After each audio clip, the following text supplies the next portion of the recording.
Truth be told, the old Acura RL, well, it was a bit of an old fuddy-duddy. On this edition of Test Drive, we take a look at its replacement, the all-new Acura RLX.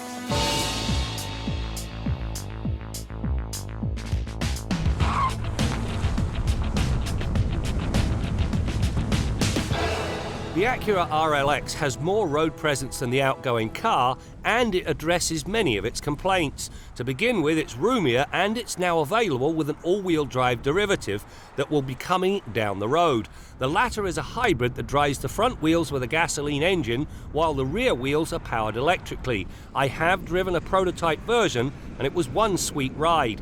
370 horsepower says it all. It, however, is grist for another test drive. The RLX comes lavishly attired, and if you go with the top-line model, loaded with leading-edge technology, blind spot monitoring, forward collision warning, and something called lane keep assist. It actually turns the steering wheel to keep the car in the lane. It feels freaky at first, but you know it works. Everything's up to snuff with the exception of one thing, the navigation system. The graphics are prehistoric and definitely need redoing.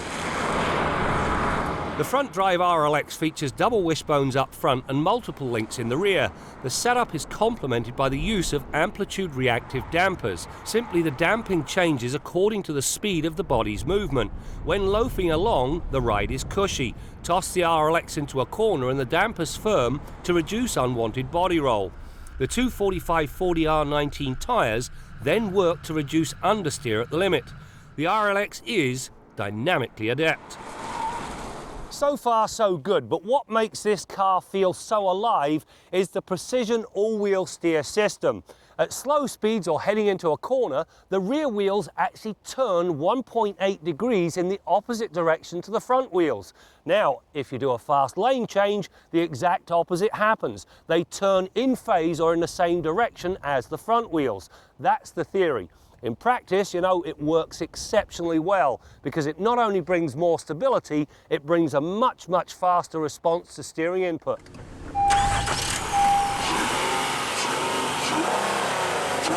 The RLX is powered by a 3.5-litre V6 that produces 310 horsepower and 272 pound-feet of torque.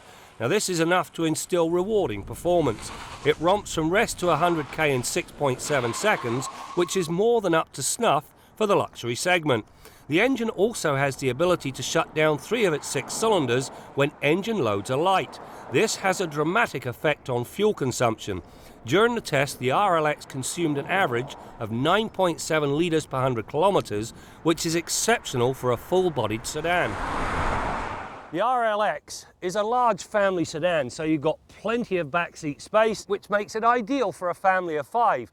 You'll also find a nice large trunk, 14.9 cubic feet, and the hinges, well, they've been boxed in. So what's the hitch? Quite simply, there's no split folding rear seats. All you get is that little tiny pass-through. The engine is teamed with a 6-speed manumatic that comes with paddle shifters. Head into a corner, pull back on the shifter, brings some engine braking, and it holds the right gear through the corner. At the apex, nail the gas and the RLX hauls out with a great deal of alacrity.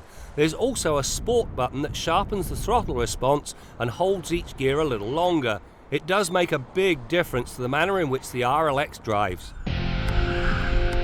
You know, there wasn't really a lot wrong with the outgoing RL. This RLX, well, it ramps everything up in all the key areas.